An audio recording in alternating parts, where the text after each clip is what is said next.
एक छोटा सा गांव था जहां शेरू नाम का एक हट्टा कट्टा बैल रहता था। शेरू का मालिक असलम बहुत ही घमंडी और बेरहम इंसान था।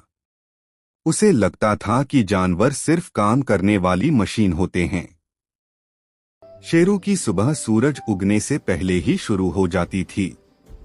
खेतों में हल, तपती धूप हो या कड़कड़ाती ठंड, असलम उसे खेतों में जोत देता।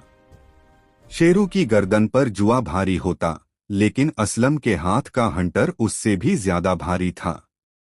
जैसे ही खेती का काम खत्म होता, असलम भारी भरकम ठेला शेरू के पीछे बांध देता। उस पर अनाज की बोरियां और बाजार का सामान लदा होता। भूख और प्यास दिन भर हाड़तोड़ मेहनत करने के बाद भी शेरू को पेट भर चारा नसीब नहीं होता था। असलम अक्सर उसे सड़ा हुआ भूसा और गंदा पानी देता। एक दिन असलम ने बाजार जाने के लिए ठेले पर जरूरत से ज्यादा सामान लाद दिया। शेरू की टांगें कांप रही थीं और उसका गला सूखकर कांटा हो गया था। बाजार के रास्ते में एक ऊंची चढ़ाई आई।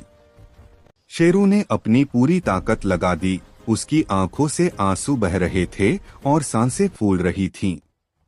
तभी बीच रास्ते में शेरू की हिम्मत जवाब दे गई और वह लड़खड़ाकर गिर पड़ा। असलम ने गुस्से में आकर फिर से हंटर उठा लिया, लेकिन तभी वहां गांव के कुछ दयालु लोग और एक पशु चिकित्सक डॉक्टर इकट्ठा हो गए। उन्होंने देखा कि शेरू की हालत बहुत खराब थी।